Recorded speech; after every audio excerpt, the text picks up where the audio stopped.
Good morning class, sorry, good afternoon class. Let me know if my voice is audible to you or not. So, we will see with today's current affairs from the paper Hindu, okay. Am I audible to you?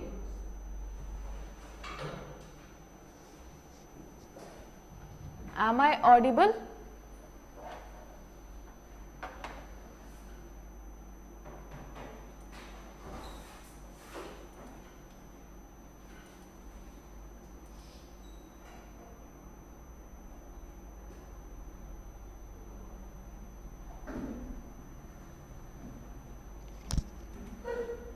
Yes, thank you for confirming. Fine, so we will see today's current affairs, what all the topics that are there.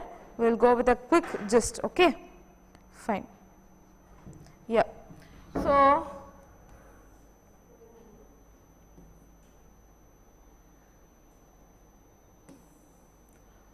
Five collegium picked judges to be posted soon, center.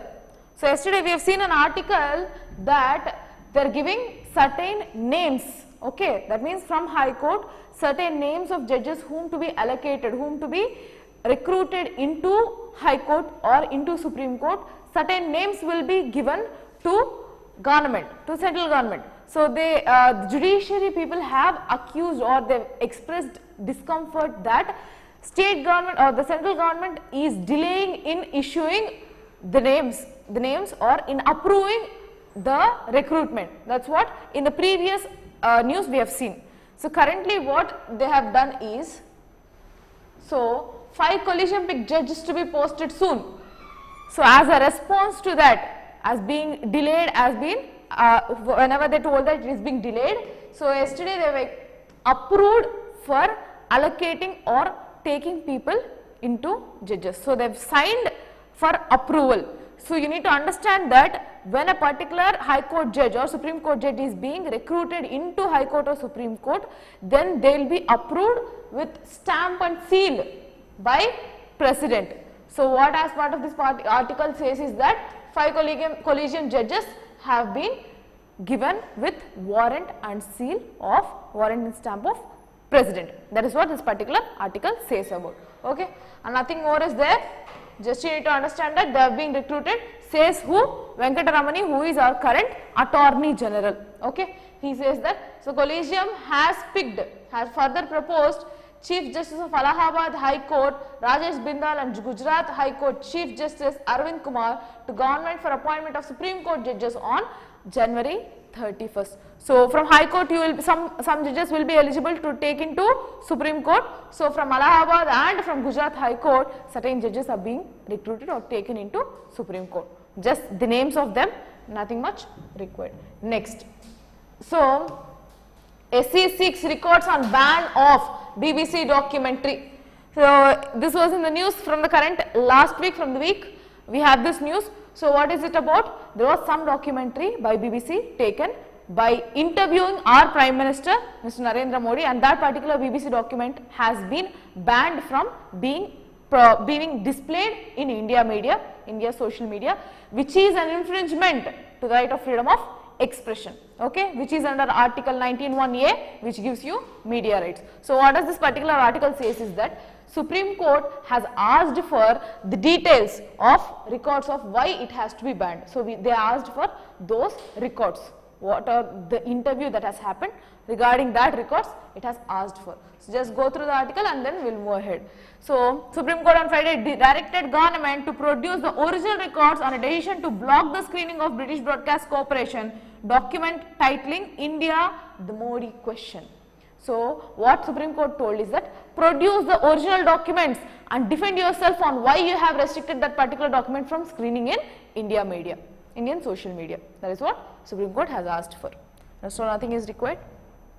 Moving on, very small gist, quickly we will move to the next one, okay.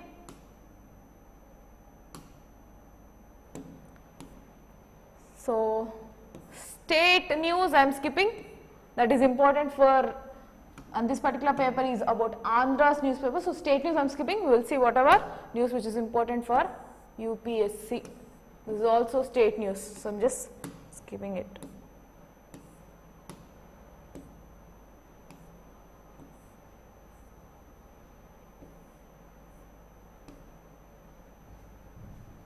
also editorials part.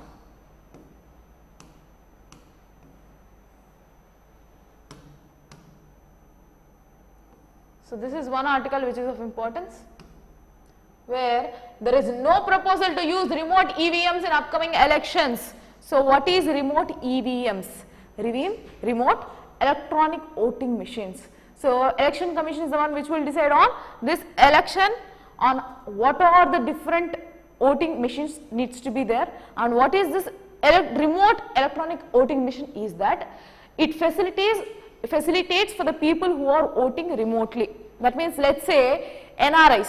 So basically this particular provision has been designed for NRIs itself, non-resident Indians who are part of citizens of our country, yet staying far from the country. They are unable to cast their vote for the respective politicians, political parties to be elected. So what does this remote EVMs is that it provides a technological backup such that people can cast their vote irrespective of their presence. So from far places also they can cast their vote.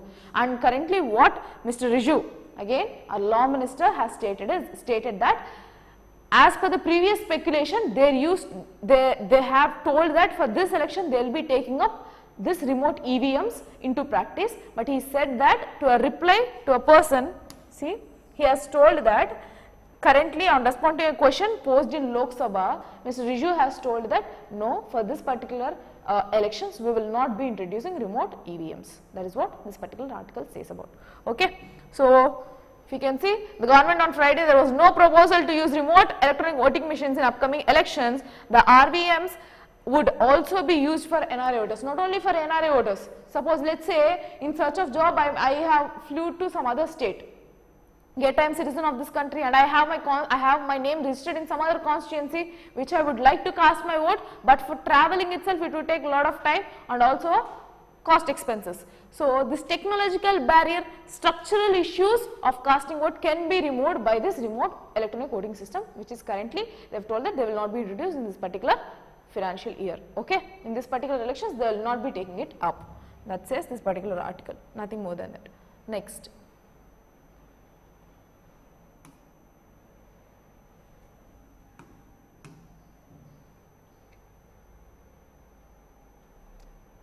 Yes.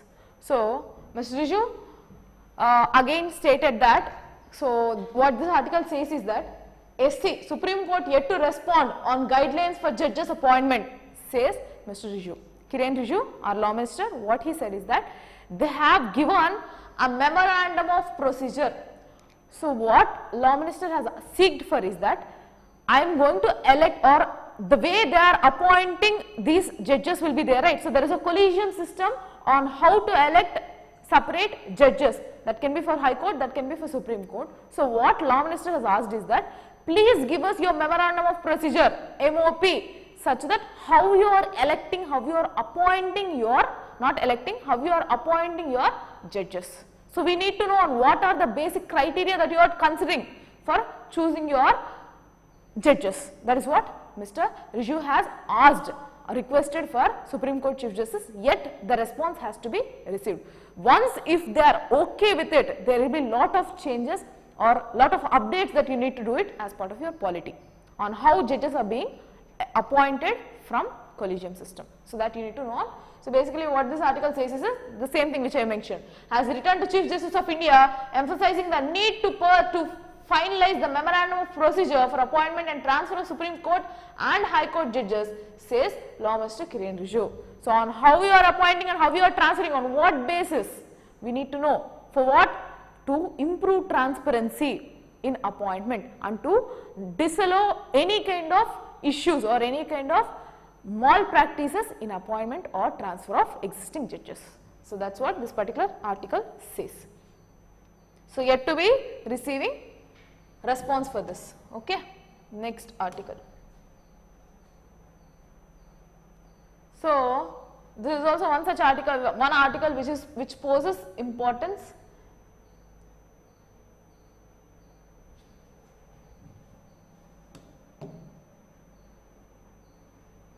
Yeah.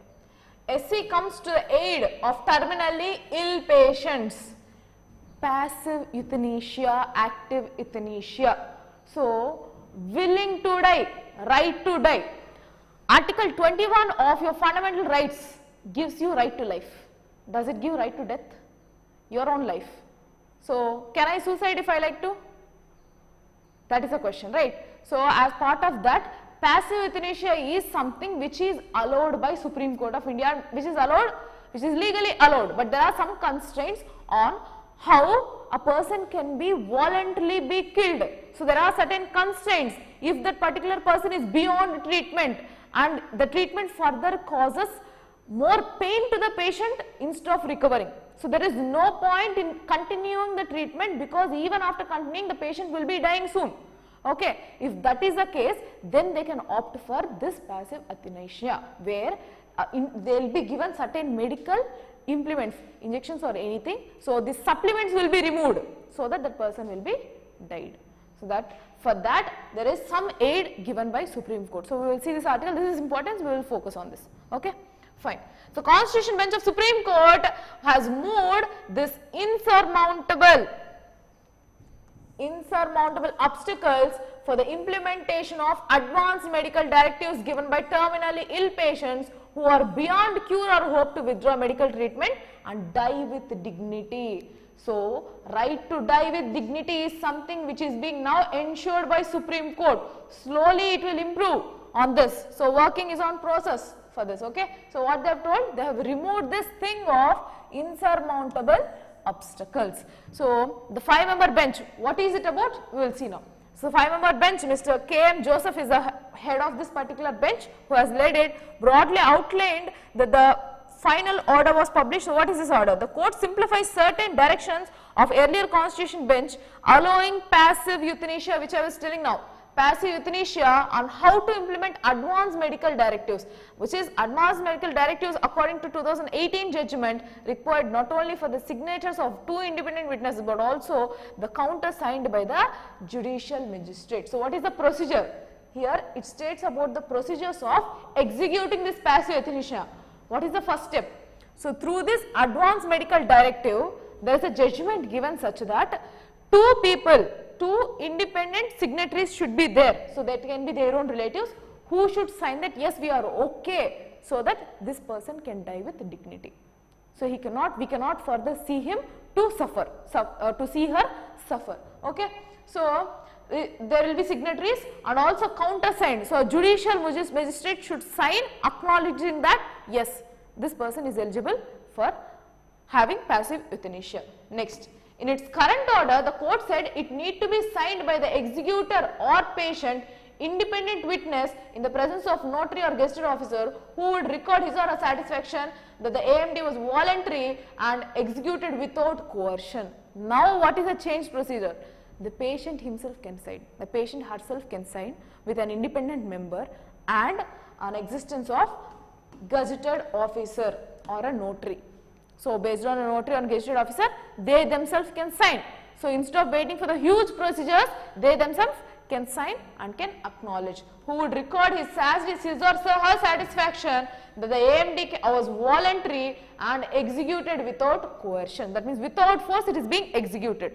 Okay. So, handed over the close relatives and the family physician, competent officer. So, another thing is that it will be handed over to whom? Not to judicial magistrate. It will be handed over to either the relatives or family physician and a competent officer of municipal corporation or panchayat concern. So, instead of going to judicial hands, it is going to who? It is, they have made it decentralized, that you need to understand. So, it will further go to panchayat or their close relatives, then their family physician and a competent municipal corporation or some panchayat based on their place. Okay. The AMD, if executor chooses, may part of the digital health record. That means if the executor chooses, may be part of the digital. That means if they wanted to choose to re-verify their record and to place it in a digital record, that is also flexible as part of this particular procedure. So, at the time of implementation, that is when the executor is terminally ill with no hope of cure or recovery and treating doctor at the hospital would ascertain the genuineness of the issue. So, basically what happens, at what stage they can go for this particular passive euthanasia is that at nowhere cure or hope for curing of that particular illness can be obtained, and it gives them more suffering than curing of that particular issue. That means there is no hope for further curing of that particular terminal illness. So that should be acknowledged by the treating doctor. Okay. Treating doctor of the AMD compared to the copy with the digital records and consult with the relatives about the opinion and withdrawal of the care would be the best choice. Withdrawal of the care, that means whatever the supplements that they are giving, that can be their oxygen or any kind of injections that they are going on with the medication, they will remove the supplements, not any injections. Okay. If they are injecting something into the body, that will come under active euthanasia. Okay. So that you need to understand. So next, fine. So next, the hospital would then be a primary medical board with the treatment.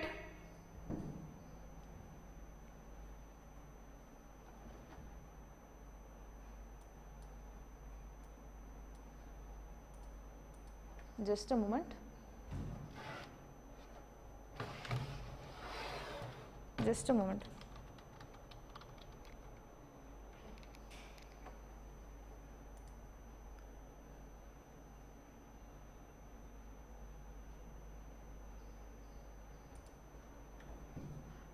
Someone has commented like, what is insurmountable obstacles? That means which cannot be cured, irrevocable. Suppose in this particular case, insurmountable obstacles in the sense that terminal illness cannot be cured, it is out of hands. That means that is your insurmountable obstacles. So it has removed insurmountable obstacles for the implementation of advanced medical directives given by terminally ill patients. That means even if there is no successful, like to have a particular, what we can say, I will give you an exact meaning of this insurmountable obstacles. Let me just search. Let me do it here only so that it will also be seen. Basically, the treatment will not yield you, or whatever you do, it is not successful enough. That says your insurmountable obstacles. So what this constitutional bench has done is that it has moved insurmountable obstacles for the implementation of advanced medical directives given by the terminal ill patients. Earlier, if the particular person is even, completely in the vegetable state, that means what can I say? Now, when I compare with the previous one, two independent people will be signing, it is not the patient. So the patient is beyond the signature, that you need to understand. Whoever is the patient opting for passive euthanasia, it is their family that will decide whether the patient should continue the medication or not. Okay. But here they have removed this insurmountable obstacles, which means the person who is under the treatment can himself decide, can herself decide what is this insurmountable obstacles. Let me give you a clear understanding about it.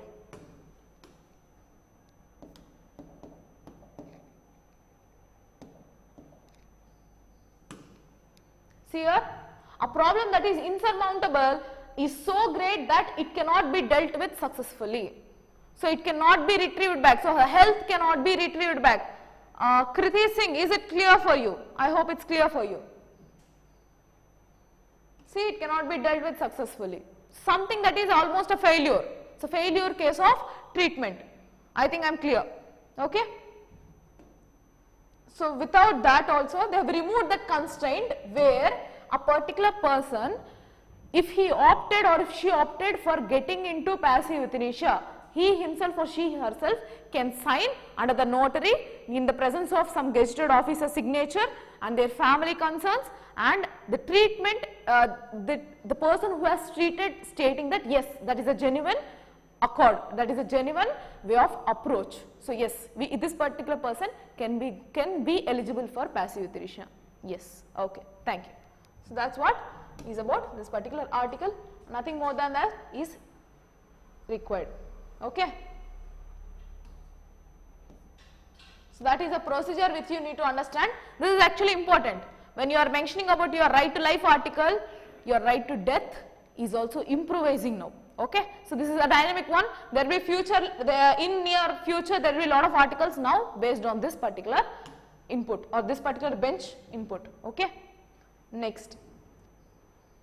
This is a small article, just wanted to give you what does this article say is that more funds for Manregas in the sense your Manregas, if needed, says ministry. So who is the ministry stated? Ministry of Rural Development has stated that if the given allocated fund, so yesterday we have seen that there is huge decrease. So budget allocated for this particular financial year is 60,000, which is around 18% less than previous year, 18 to 30% less than previous year. So what ministry has told that if at all there is any kind of issues, any kind of discrepancies in clearing or in attending some favors or in giving employment facilities to these rural people, then further funds can be asked for in finance minister. In the parliament we can further ask for extension or additional funds. That is what this article says. So there is an assurance that yes, we might go for taking additional funds if required. If not, then not required. Okay, that is what this particular article says. Next.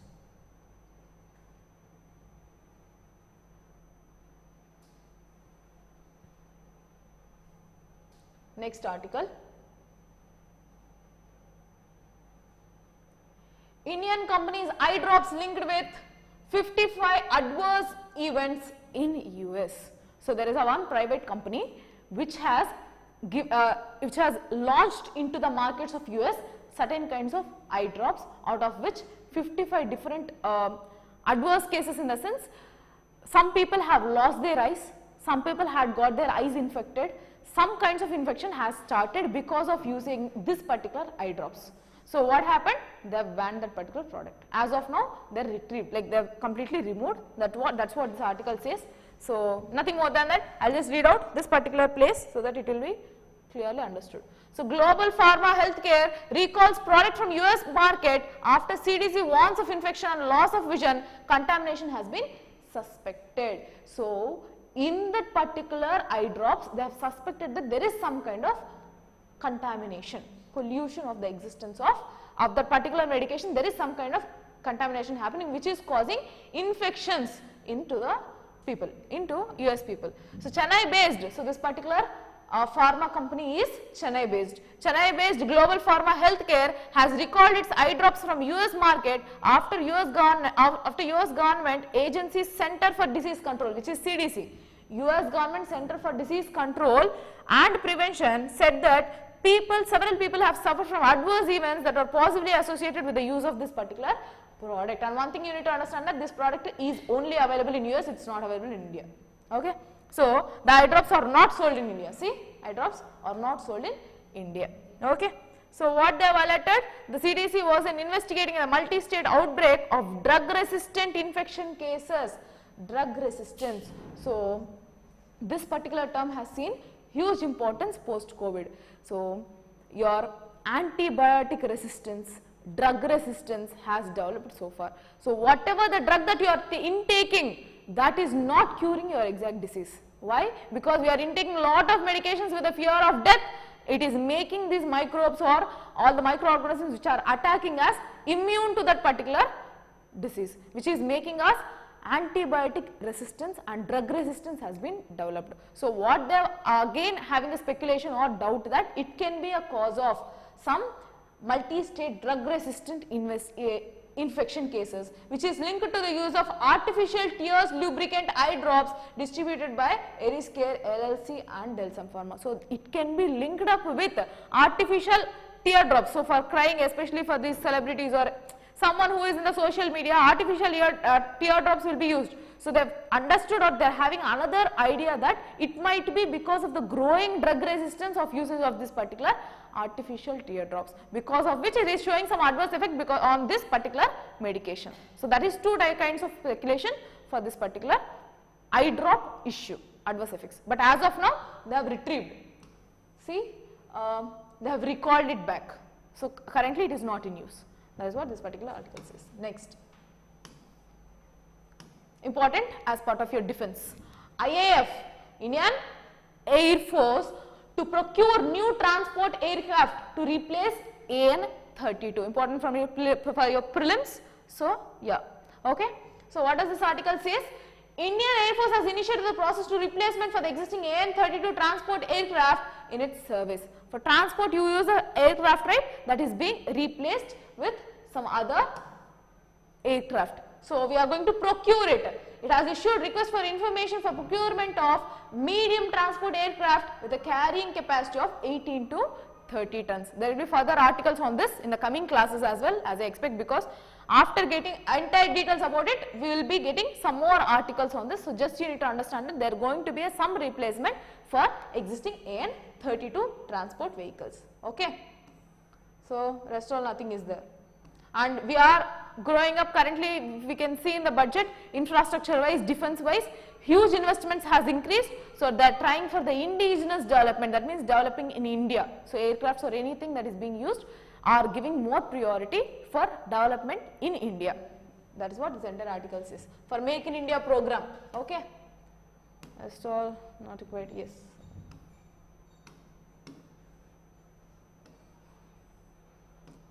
This is also one article. So in this article, just one thing you need to understand, that SC refuses to refer conversion issue to Law Commission. SC has questioned that there was issue going on regarding this conversion. Okay, religious conversion, is it forced? So forced conversion should be banned.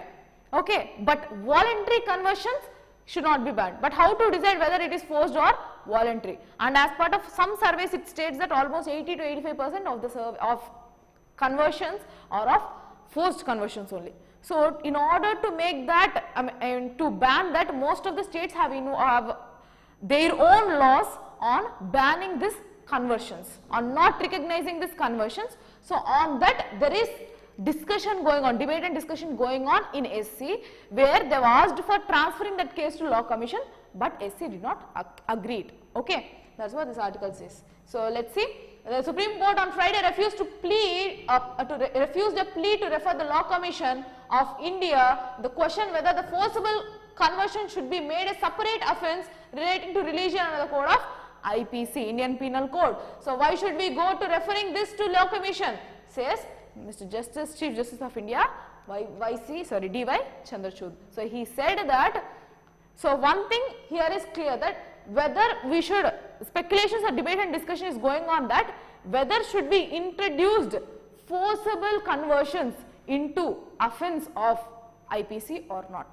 Regarding that, they have mentioned some people has asked, there was a plea. So some people have went on to court and asked for transferring that particular discussion to Law Commission, but they have asked like, why should we transfer? Let us discuss here what can be the possible outcomes. So yeah, senior advocate Dayan Dave, opposing Mr. Upadhyay, said the latest petition, deceitful and forcible religious conversion was rampant in India. That means it is huge.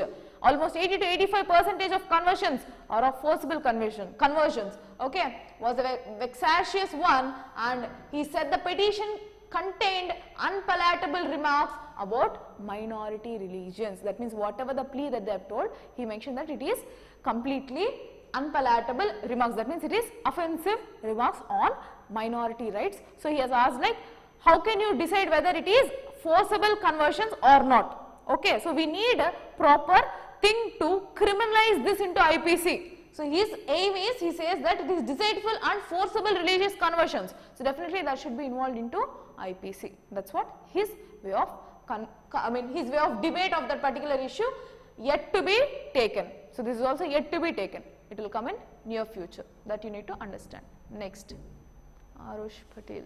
Okay, fine. Next,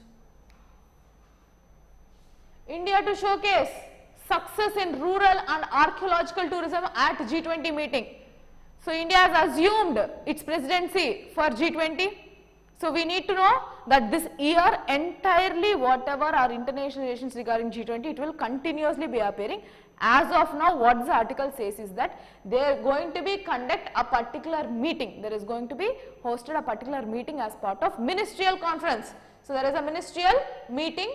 Where is this? Fine, I'll read out, no problem. So a ministerial meeting is going to be held on February 7th to 9th. See, it's here, February 7th to 9th. And that is going to be conducted in which place? Latpura Khas village of Madhya Pradesh, Kanoma village of Nagaland and heritage sites like Dholavira will be showcased as success stories of rural and archaeological tourism by India during the first tourism working group meeting of G20 nations to be held in Rann of Kutch. So, Rann of Kutch is in Gujarat. So, in this particular area, they are going to be first meeting on this tourism of focusing on which areas? On rural and archaeological areas. So, rural tourism, archaeological tourism. This is what the point of focus as part of this G20 meeting. Okay. So, rural tourism and archaeological tourism will be the topics of two-sided events for the first tourism ministerial meeting. So, for the first tourism ministerial meeting of G20, this will be the topic. For this, they will show the cases of Madhya Pradesh, then they will be showing Dholavira, which is one of the greatest IVC site. So, Dholavira and other villages as part of case studies for development. And when is this going to happen? Feb 7th to Feb 9th, and once this meeting has been done, we will know the outcomes too. Okay.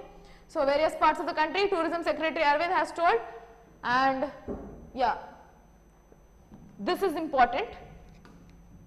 Latpura Khas was nominated as the best rural tourism by UNWTO. UN World Trade Organization has nominated it as the best rural tourism village. So, can be asked for your prelims. Okay.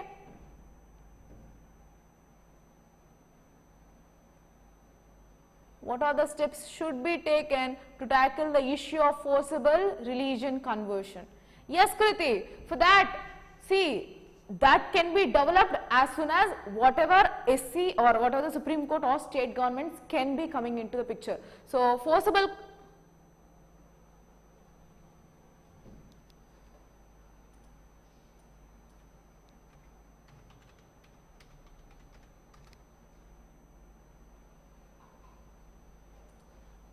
Dholavira is located in Gujarat. Yes, it is located in Gujarat only. In that particular district, where in Rann of Kutch district only it is being located. And yeah, the steps that needs to be taken, that you will be knowing soon in this particular current affairs session. So, it is completely dynamic. We can show any kind of speculations on forcible religion, because that is against their right to life, that is against their right to religion. And of course, there is another speculation that even if it is a forced conversion, yet it is under the consent of that particular person. Again, there will be a question that it is their own personal right. How can the government be intruding into it? Okay. So, there are many speculations on this. So, steps what can be taken will be given by Supreme Court itself. So, wait for the judgment and then we will get back to that particular discussion, right. Next. Okay.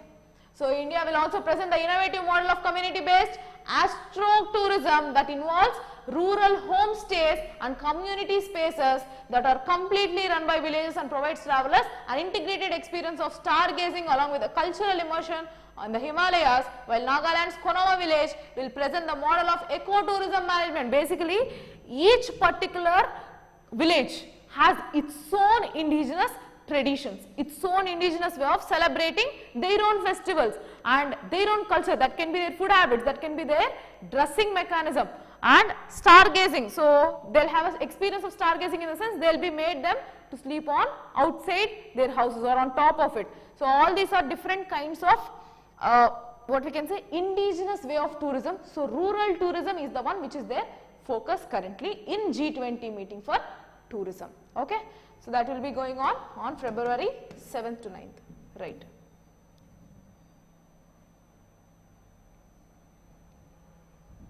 I hope it is clear for you, Kriti.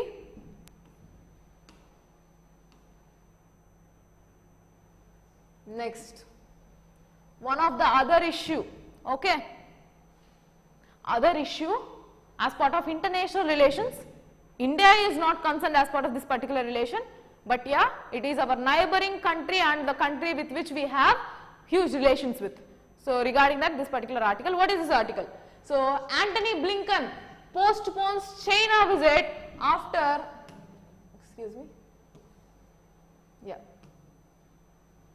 postpones China visit after spy balloon is detected over US. So, in US, this particular person, first of all, who is he? United States Secretary of State.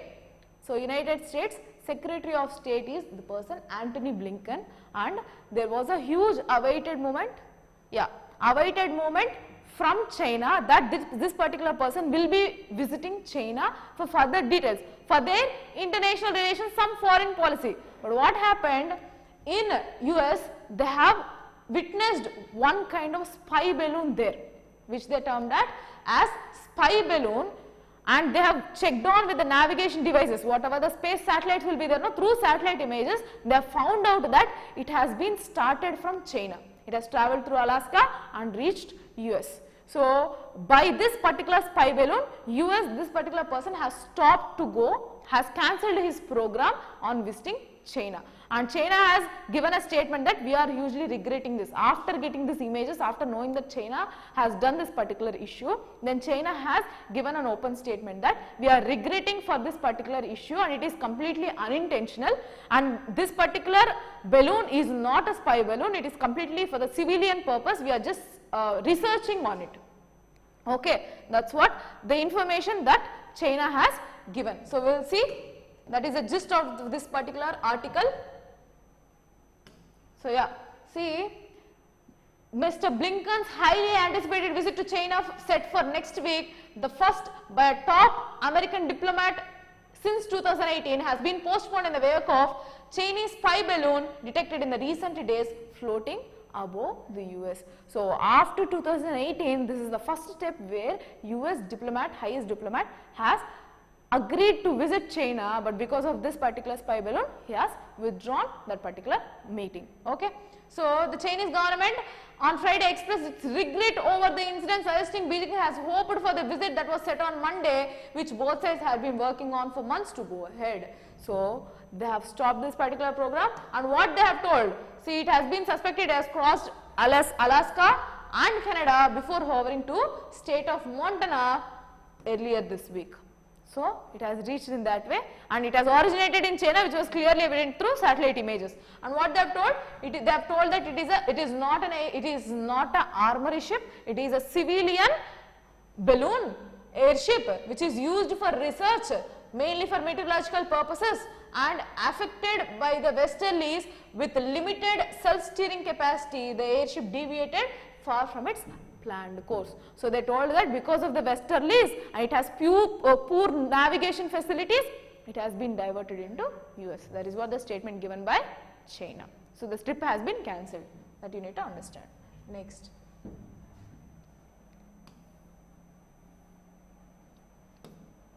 Next. Pakistan agreed to tough IMF rules. So Indian Monetary Fund rules as crisis worsens. So now after Sri Lanka, Pakistan is in the edge of financial crisis. So it has asked for loans from IMF. So when the loan is being granted by IMF, it will be giving certain set of rules for changing their own market scenario. So they will be having certain rough taxations, regressive taxation regimes will be there, and in their market facilities how they should be fixing different slabs, that may be their customs duty or anything. So on that they will be giving certain rules, and before there was a speculation that Pakistan will not be accepting that particular rules set by IMF, but they have left with no choice. So currently they are in the edge to accept whatever IMF has provided for the rules, and this basically deals with their taxation. Okay. So yeah, Pakistan Prime Minister Mr. Shehbaz Sharif said on Friday that the government would have to agree. So he has officially announced that we have no choice left other than to agree for the IMF provisions. Okay. So agree the bailout conditions that are beyond imagination as it battles the spiraling economic crisis. So after Sri Lanka, you need to understand that spiraling economic crisis is going to occur in Pakistan. So to avoid that, it has opted for IMF funds and it has given huge taxation norms. Okay. So International Monetary Fund, what it has done? Delegation landed in Pakistan Tuesday for last ditch talks to survive the vital financial aid that has been stalled for months. The government has held out against tax rises and subsidy slashing demanded by the IMF, fearful of backlash ahead the elections due to October. So what IMF has told is first cut down the subsidies. Okay. But elections is going to be taking place in Pakistan. Once the subsidies are being cut, will that particular political party be voted again? No. So, if the tax reasons is further increased, will the people be interested to vote to the same political party? No. So, they have again told that even surviving the political party, it is important that our own country should survive. So, that is why we are likely going to agree to these particular norms. That is what this article says. Nothing more than that. See, national bankruptcy looming, strike and balance of payments crisis as it attempts for the service high levels of external debt and political chaos and deteriorating security. So, what is the issue? What is the underlying reason for economic crisis in Pakistan? Number one, negative balance of trade. That is why even we are striving to attain at least balance of payments. That means whatever the exports that we are doing, same level of imports we should get, but we are also in the negative end.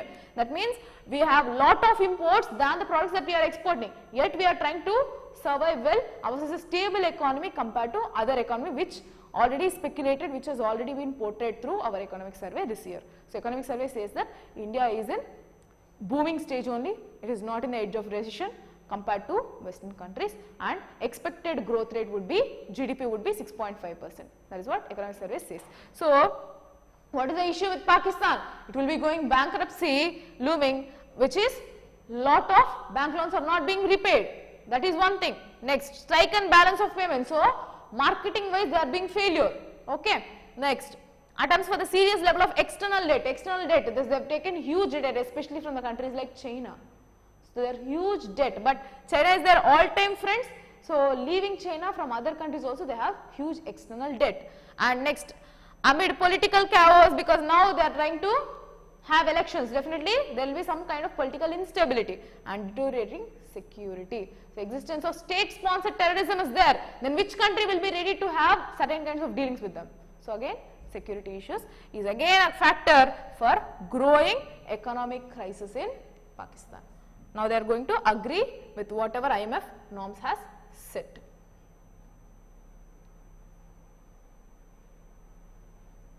Yes.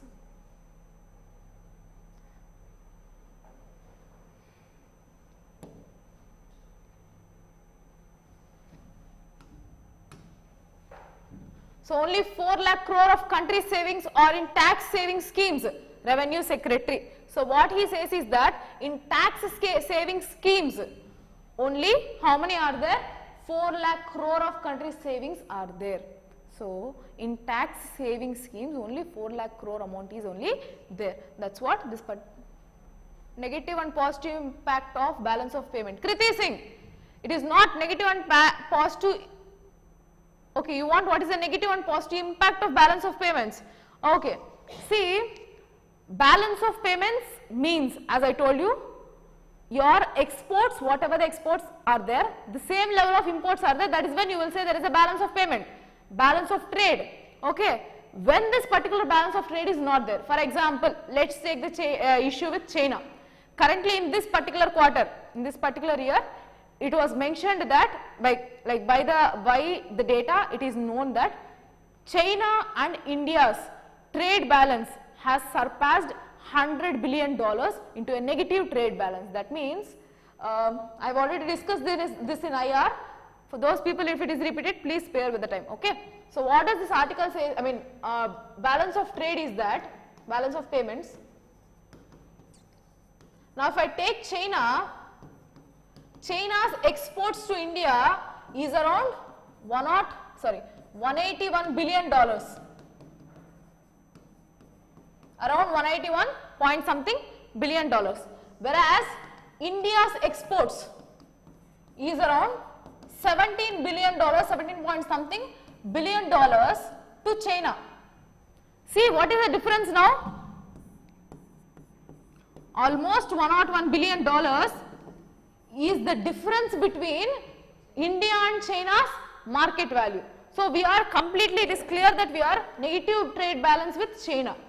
Now, that means that we are somehow being completely dependent, not completely, but yeah, to certain extent we are being dependent on their particular country for their own import market. So, whenever when we have that purely negative trade balance, then our rupee value when compared to China will be less. So the stability of our rupee will be depreciating. When it compares to US, obviously we are the US dollar, $1 is 80 or 80 more for India. It is more than 80 rupees, right? So this value of our currency will be depreciating, and the amount that we gain after these exports will be reduced, stability will be decreased. In the market scenario, lot of imports are getting in, that means their own currency are getting dumped into our currency, and our currency value will be depreciating, which creates huge scope market for their own GDP, and it will be loss for us. Okay. So in economical terms, that will impact hugely for our country. I think it's clear for you. And there are further other more details which when you are going through economy class, it will be clear for you. Okay. There is one speculation which I wanted to discuss. We cannot go in depth. Okay. Next, this article says is that through the small savings scheme, so we have the savings account, right? Through this particular account, we have the through tax saving schemes. That means we can save certain amounts from taxation. For example, yesterday I was explaining, right, regarding certain amounts can be saved from taxation. Yes, from taxation, right? So if I am having a house loan, I can remove it. In the same way, what does this article say is that new personal income tax regime that hinges on taxpayers not availing any exemptions will not affect the country's savings rate, as household savings based on such tax exemptions, just a moment, yeah, on such tax exemptions are actually a very small proportion of total savings. So when I was explaining you the budget paper, I have told you clearly that there is a huge slash on households which are having incomes, which are having different kinds of insurance policies or loans. So what does this new regime says? Now, as part of budget, till 7 lakhs you don't need to pay any tax, but after 7 lakhs whatever the taxation is there, that is exactly fixed amount. Okay. Earlier what used to be the case, earlier in the sense what is the current present taxation regime is that, suppose let us say my taxation amount, let me say I am in the slab of 10 to 12 lakhs per annum. Okay. Now on my name I have house loan. Okay. I have certain kinds of life insurances. Whatever the amount I am paying there, when I am paying my income tax, let us say I am paying 70,000, purely fictional, just understand that, let me assume that I am paying 70,000 as my what? Income tax. Now I have house loan, right? Because of presence of house loan, certain amounts will be deducted here. So tax deductions will be there, standard tax deductions will be there. So what this particular article says is, was there, let me continue there, I should not stop here. So certain amount will be deducted and the payable amount will be less than the speculated amount. Okay. So what now new regime states is that irrespective of your loans, irrespective of your insurances, your current payment amount will be fixed. After 7 lakh slab, whatever the amount is fixed, that much amount you need to pay irrespective of your loans. Okay. So what other people does is that means other middle class people, let's say my dad is paying this particular, he is a taxpayer. So what his speculation is that I will not be opting for new regime, I will go for the old regime because that will reduce my total taxation aggregately. Okay. So this was the case, or this was the idea of people who are tax paying. Okay. But what this article says is that even after removal of that, that will not be a much impact. So they are trying to portray that no, that is not going to be a huge impact on you because the overall aggregate amount is somewhere nearer to the deductions only. That is what this particular article says. Understood? Clear? I hope it is clear for you. That is what this article says. So even after that, there will be a lot of amount that is being saved. Almost 4 lakh crore is the amount that will be aggregately saved. That is what this article says. Nothing more than that. So just to go through the article, that is important, and one thing that in this is important is that this one, savings to improve. In budget, when I was explaining about the budget through articles, it was mentioned that for the loans, savings account will be there, right? Savings account of certain women and for women and for old age, for the older citizens, for these two people, the amount of savings account limit has been increased, almost doubled. I have told you that. And for joint account also it has been doubled, not doubled, almost near to double. Okay.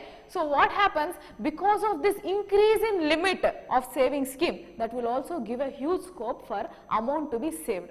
That's what another speculation of this article says. So the new small savings scheme announced in the budget for women, expansion of scope in investment limits. So whenever the upper limit is increased, their level of investment will be increased, right? So that can be beyond taxation.